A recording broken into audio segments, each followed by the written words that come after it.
नमस्ते सदा वत्सले मातृभूमि। जैसा अनुमान था कि लोग लगातार ये कह रहे थे कि बाइडेन प्रशासन बैठने के बाद भारत के पक्ष में उतना नहीं आएगा या भारत में वो सहयोग नहीं करेगा जितना कि डोनाल्ड ट्रंप कर रहे थे, क्योंकि कमला हैरिस के बहुत सारे स्टेटमेंट उससे पहले पाकिस्तान के पक्ष में या आर्टिकल 370 के पक्ष में आए हुए हैं। इसलिए कमला हैरिस और बाइडेन की जो जोड़ी बैठेगी वो भारत के लिए शुभ संकेत नहीं है, ऐसा बहुत सारे अनुमान थे। और अनुमान के अनुसार जिस प्रकार मोदी जी की मित्रता चल रही थी डोनाल्ड ट्रंप के साथ, वैसा लोगों को लगा कि बाइडेन के साथ हो सकता है वो मित्रता ना जा पाए। मैंने पहले भी कई बार कहा है कि ओबामा प्रशासन के डिप्टी के रूप में बाइडेन रहे हैं, और बाइडेन जब ओबामा प्रशासन के डिप्टी के रूप में थे तो उस समय ओबामा के साथ भारत की मित्रताएं बहुत अच्छी चली, और सही मायने में अगर हम कहें तो ओबामा के साथ ही भारत की मित्रताएं शुरू हुई थी। इसमें बाइडेन का उस समय बहुत बड़ा एक रोल था, और उस रोल में ये कहना चाहिए कि बाइडेन भारत की तरफ मित्रता बढ़ाने के लिए ओबामा प्रशासन की ओर आगे बढ़ रहे थे।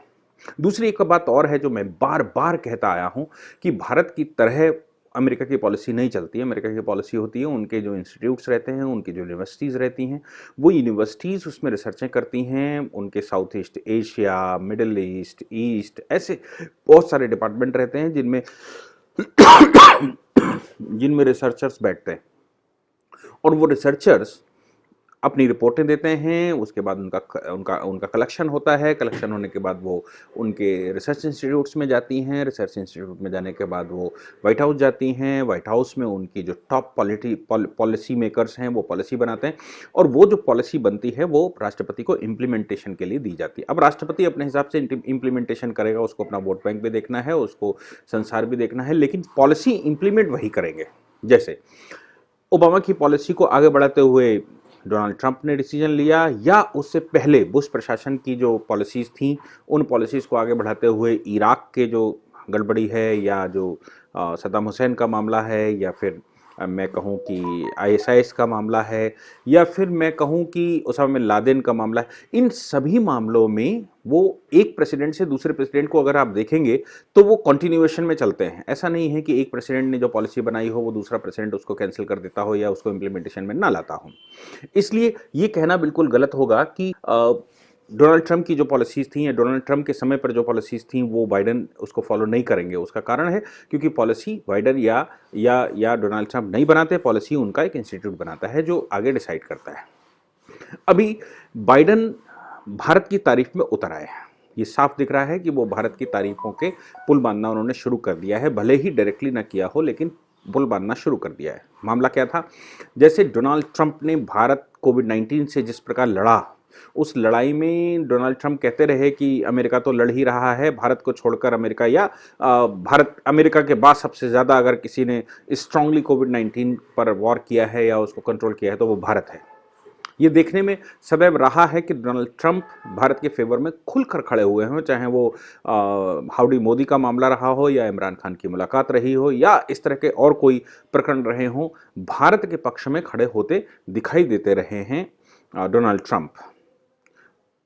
वही तरीके से उसी रास्ते पर अभी जो नए बातें आई हैं उनमें बाइडेन ने कहना शुरू किया, जैसे कोवैक्सिन या जो हमारी दो वैक्सीन भारत में बनी हैं, एक मेक इन इंडिया है, एक मेड इन इंडिया है। मेक इन इंडिया यानी कि भारत में ही बनी हुई वैक्सीन है, उसके ट्रायल्स चल रहे हैं, और भारत में इन वैक्सीनों का लगभग 13.5 लाख लोगों पर अप्लाई किया जा चुका है। और ये वैक्सीन भारत ने ये तय किया है कि ये वैक्सीन हम विदेशों को भी देंगे। और सबसे पहली पॉलिसी में जो वैक्सीन का मामला आया उसमें हमने सऊदी अरेबिया, दक्षिण Africa, Brazil, Morocco, Bangladesh, Myanmar, Nepal और अगल-बगल के जो देश हैं, भूटान, इनमें हमने कहा कि हम वैक्सीन आपको देंगे। इन वैक्सीनों में 2 प्रकार की जो वैक्सीन है जिसमें सीरम इंस्टीट्यूट की जो वैक्सीन ऑक्सफोर्ड एस्ट्राजेनेका के साथ हमने मिलकर बनाई है, जिसका नाम कोविशील्ड है। कोविशील्ड की एक खेप ब्राज़ील में 20 लाख डोज़ों को लेकर जा चुकी है। अभी भारत में 13.5 लाख डोज़ें मिली हैं लोगों को, लेकिन ब्राज़ील में एक 20 लाख डोज़ लेकर जा चुकी है। दूसरी कोवैक्सीन जो हमने बनाई है, जो बनाई है, वो हम लगातार ये कह रहे हैं ये स्वदेश निर्मित 100% स्वदेशी वैक्सीन है और कोविशील्ड। इसलिए इन वैक्सीनों के मामले में हमने जो विश्व में इनिशिएट किया है, अपने कंट्री में लगाना शुरू किया, उसके साथ साथ जो छोटे कंट्री हैं उनमें, जो विकासशील कंट्री हैं उनमें, जिनमें पॉपुलेशन बहुत ज़्यादा है उनमें, तो वो बात अलग है कि ब्राज़ील ने कहा कि 20 लाख डोजेस हमारे लिए इनसफिशिएंट हैं, लेकिन भैया हमने 20 लाख डोजेस दिया, अपने देश में ही समस्याएं होने के बावजूद हमने 20 लाख डोजेस दिया, इसमें मोदी जी की दरियादिली को कोई नकार नहीं सकता। बाइडेन प्रशासन ने इस मामले में, हालांकि पूरे वर्ल्ड ने इसकी तारीफ की है कि मोदी सरकार लगभग 1 करोड़ वैक्सीन बांट चुकी है, लोगों को भेज चुकी है, चाहे वो नेपाल को भेज रहा हो, चाहे वो मालदीव को भेज रहा हो, या वो भूटान को भेज रहा हो, श्रीलंका को भेज रहा हो। हाँ, एक पाकिस्तान ऐसा है जिसका नाम अभी तक नहीं आया, हालांकि कुछ लोगों ने उस पर ट्वीट करना शुरू किया है और कहा है कि देश में अगर तथाकथित सेकुलरिज्म जो जो जो फॉलो करने वाले लोग हैं, उनका ये आरोप है कि आपने पाकिस्तान को क्यों बाहर रखा है। जैसे सीएए के मामले में पाकिस्तानी मुसलमानों को बाहर रखा गया, तो वैसे ही आप ये अड़ोस पड़ोस के सभी देशों को अगर वैक्सीन दे रहे हैं, फ्री ऑफ कॉस्ट सभी को वैक्सीन दे रहे हैं, तो आपने क्यों नहीं पाकिस्तान को वैक्सीन दी। आप पाकिस्तान के साथ वैमनस्यता मानते हैं, पाकिस्तान के लोगों को के साथ वैमनस्यता मानते हैं। हाँ, ये भी आरोप लोगों का है कि अगर आप पाकिस्तान में रहने वाले जो मुसलमान हैं उनको ये मानते हैं कि ये बेसिकली हिंदू थे और इनके पूर्वज राम और कृष्ण हैं, तो अगर भगवान राम और भगवान कृष्ण इनके पूर्वज हैं और इनको आप बेसिकली हिंदू मानते हैं और बाद में इन्होंने इस्लाम स्वीकार किया, इसलिए अपभ्रंशित मुसलमान मानते हैं, ओरिजिनल मुसलमान नहीं मानते, तो फिर आप इनको वैक्सीन क्यों नहीं दे रहे हैं। ऐसा भी लोगों ने शुरू किया कहना कि अगर बृहत्तर भारत आप मानते हैं कि भाई बृहत्तर भारत में बांग्लादेश आता है, बृहत्तर भारत में अफगानिस्तान आता है, बृहत्तर भारत में पाकिस्तान आता है, तो आप पूरे संपूर्ण भारत जो 1947 से पहले का भारत था, उस संपूर्ण भारत को आपने वैक्सीन देना क्यों नहीं शुरू किया, अगर आप बृहत्तर भारत की संकल्पना लेकर चलते हैं। टेक्निकल प्रॉब्लम बहुत सारी हैं, बातों में जान भी है कि अगर आप उनको हिंदू मानते हैं और आप ये मानते हैं कि वो बेसिकली हिंदू हैं और उनकी घर वापसी होनी चाहिए, और वो भटक गए हैं, वो अपने पूर्वजों को अरब कंट्रीज़ में ढूंढ रहे हैं, वो अपने पूर्वजों को खाड़ी में ढूंढ रहे हैं, तो उनको अपने पूर्वज खाड़ी में मिलने वाले नहीं हैं। उनके पूर्वज तो भारत में ही रहे हैं क्योंकि वो भारतीय मुसलमान हैं, इसलिए पूर्वजों को कोई बदल नहीं सकता, चाहे कितना भी प्रेशर हो, चाहे ऊपर से परमेश्वर स्वयं उतर आए, चाहे अल्लाह स्वयं उतर आए, लेकिन वो भी ये नहीं कह सकते कि तुम्हारे पूर्वज बदल गए हैं, क्योंकि जन्म तो हमने पूर्वजों से ही लिया है। ऐसी बहुत सारी अटकलें, ऐसी बहुत सारी बातें भारत में होनी शुरू हुई हैं। इसी बीच में बाइडेन प्रशासन ने खुलकर भारत की तारीफ करते हुए कहा कि वैश्विक जगत में, वर्ल्ड लेवल पर भारत जिस प्रकार से सारे कंट्रियों की, वर्ल्ड के दूसरे कंट्रियों की मदद करता है और कर रहा है, उससे भारत की सराहना करनी चाहिए। और भारत इस मामले में नंबर 1 है कि वो विश्व में सभी की मदद करने की कोशिश करता है। वसुधैव, हम उसको कहते हैं कि हम वसुधैव कुटुंबकम का फॉर्मूला लेकर चलते हैं, और वसुधैव कुटुंबकम का मतलब ये होता है कि सारी वसुंधरा, सारी की सारी धरती एक कुटुंब है और सब हमारे भाई बंधु हैं। लेकिन इसके बावजूद हम सब जानते ही हैं कि दो सगे भाई अगर कहीं पर हैं, तो दो सगे भाई आपस में बैठते हैं, फिर भी उनके रूम निषिद्ध करने ही होते हैं।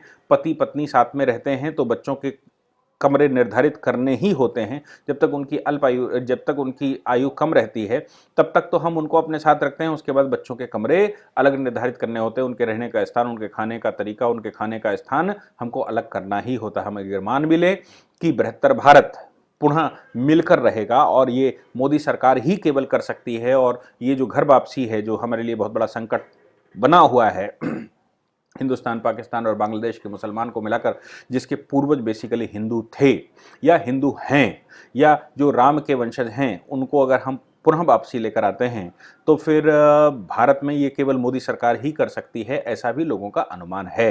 इसके अलावा कोई सोल्यूशन नहीं है, क्योंकि ये भटके हुए इंसान हैं, ये अपने पूर्वजों को कहीं अरब कंट्रीज़ में ढूंढ रहे हैं जहाँ पर उनके पूर्वज हैं नहीं। इबादत का तरीका उनका बदल सकता है, इबादत वो किसी की भी कर सकते हैं, इसके लिए स्वतंत्र है। भारत में कभी भी इबादत करने के लिए किसी को, माँ अपने बेटे को भी कभी प्रश्न नहीं डालती कि वो किसकी इबादत करे। इसलिए अगर वो हिंदू है और हिंदू मान्यताओं को मानता है तो भी ये प्रेशर माँ बाप नहीं डालते, भाई बहन नहीं डालते कि उसको किसकी इबादत करनी चाहिए। वो बस इबादत करे, परमेश्वर से, ईश्वर से अपनी आराधना करे, ईश्वर के साथ वो रहे, बस इतना ही इसमें सफिशिएंट रहता है, इतना ही पर्याप्त है। ये मानकर चल ये भारत की संस्कृति है। इसलिए अगर वो इस्लाम को मानते हैं, वो खुदा की पूजा करते हैं, वो अल्लाह की पूजा करते हैं, वो पैगंबर के रास्तों पर चलते हैं, तो हमें कोई समस्या नहीं है। बस इतना है, भारतीय संस्कृति, भारतीय संस्कार और भारत की जो भूमि है, भारत की जो संस्कृति है, भारत के जो जो जो वैभवशाली इतिहास है, उस इतिहास से छेड़छाड़ ना करें। भारत की संस्कृतियों को मानते रहे, इबादत अपने घर में, अपने मन में किसकी करते हैं, इससे कोई बहुत विशेष प्रभाव नहीं पड़ता।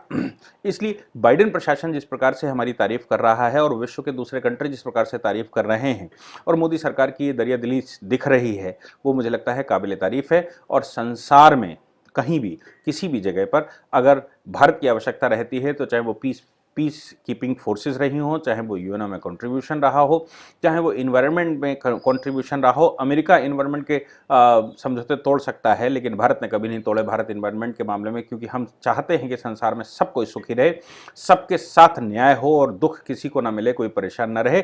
ऐसा हम सर्वे सुकंतु सर्वे ये फार्मूला हम कहते रहते हैं।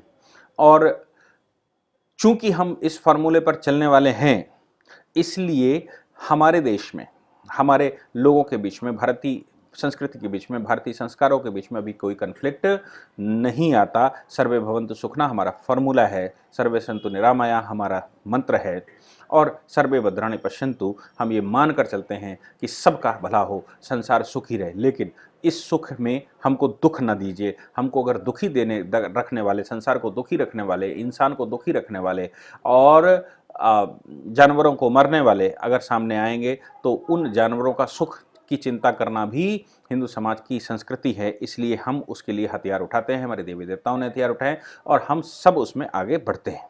भारत को साधुवाद, भारत की सरकार को साधुवाद कहना चाहिए, भारतीय तंत्र को साधुवाद कहना चाहिए कि वो इस समय इस कोविड-19 के संकट में पूरी शक्ति के साथ विश्व के साथ खड़ा हुआ है। धन्यवाद। Thank you very much. जय हिंद, जय भारत।